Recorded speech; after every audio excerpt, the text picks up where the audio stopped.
Daan van Beieren, leuk dat is de best. Eerst maar even door Neushoorn. We waren beide bij de Jippening van, vind ik een hele mooie zaal. Maar wat weer die eerste indruk? Ja, prachtig. Ja? Ja, ik vond het heel mooi. Ja, helemaal uitverkocht, afgeladen. Maar nou, dat is heel mooi. Onwinst van jou het, van Friesland? Sorry? Aanwinst? Ja, aanwinst, ja zeker. Ja, ja, Neushoorn. Ja, dat is mooi dat het gebeurt, vind ik. Ja. Wat vond je van het concert trouwens, van Fink? Geweldig. Ja, dat is hartstikke goed, man. Ja, strak. Echt genieten. Ja, echt heel mooi. Ja. En sta je dan ook met het idee van, oh, hier ga ik volgende week spelen? Nou, we spelen wel in een andere zaal volgende week. Maar het is wel geinig dat je dan denkt van... Oh, hier staan we straks ook in Neushoorn te spelen. Daan ben je hier ook. EP is inmiddels uit, officieel. Ja, klopt. En volgende week woensdag in Neushoorn. Wel leuk trouwens, een nieuwe zaal. Ja, heel veel zin in. Ja, in het voorprogramma van de Balladeer. Ja, niet de minste. Nee, zeker niet. Dus ja. Was je al een beetje fan van hem? Kende je hem al? Ja, ik kende hem al. En toen we gingen kijken naar wanneer ik eventueel kon spelen... waren we er gauw uit dat we bij Balladeer moesten doen. Hoe lang mag je eigenlijk? Een half uur. Oh jee. Ja, dus ik ga sowieso mijn hele EP spelen dan. Ja. Oh, fantastisch man. Als je hier bent, speel je hier achter de vleugel. Wat ga je daar doen? In welke bezetting? Wel met een band, zeg maar. Dus in totaal met 5 man. Dus dan is het wel iets... We houden het wel klein, maar we maken het iets groter, zeg maar. Of tenminste, wel klein houden. Ja, mooie liedjes hè?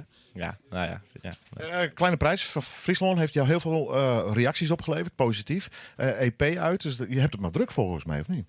Nou, ik ben na de kleine prijs gewoon doorgegaan. En toen voor de kleine prijs ben ik hier nog langs geweest. En toen hadden we een soort van afgesproken... als je de EP af hebt, kom maar weer langs. En daarvoor zit je hier. Ja, dat is leuk. Nee, dat is echt super. En gewoon lekker doorgaan zo. En waarschijnlijk volgend jaar ook goed druk bezig. Genoeg plannen. Ja. Aan iets. Ja. Bij muzikanten is dan meestal mag er nog niks over zeggen. Nou, ik weet niet of ik het... Ja, denk ik. Tipje van de sluier? Popfabriek? Oké. Ja. Ja. Je gaat wat opnemen. Nee, Friesonnica. Dat is hartstikke leuk. Friesland is een heel mooi project. Er worden meesten, talentvolle mensen worden daar begeleerd. Horen we nog over. Reden genoeg om jou dan weer uit te nodigen. Woensdag dus, half uur lang in Neushoorn als voorprogramma van Balladeer. De hele EP wordt gespeeld. Dus ja, een mooie reclame kun je niet voorstellen, denk ik. Ja, hartstikke leuk. Ja, super. Heel veel zin in. EP, waar is die te vinden, te downloaden? Nou, ik heb hem hier bij me. Dit is hem... hij is bij Bandcamp te koop. Dan kan je hem fysiek kopen. Ja. Op optredens wel. Ik doe ook veel huiskamerconcerten. Vind ik heel erg leuk. Dus daar verkoop ik ze ook. En hij is gewoon overal te streamen en te beluisteren. Spotify. Deze is voor jou. Dankjewel. En ik liet hem even zien van mensen die dit qua beeld... Waar moet ik haar? Gert of moet ik die haar? Oh, has hem al. Ja, ik liet hem even zien.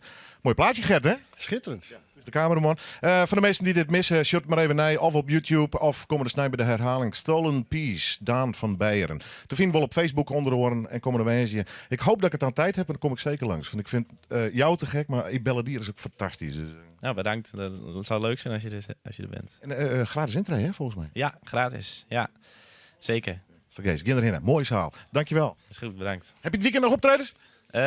Weekend, nee. Ja, morgenavond trouwens wel, met Stef de Campo gitaar spelen. Oh, leuk. Ja, dat is wel leuk. Waar? Shooters. Succes. Dankjewel. Daan van Beieren, hartstikke mooi.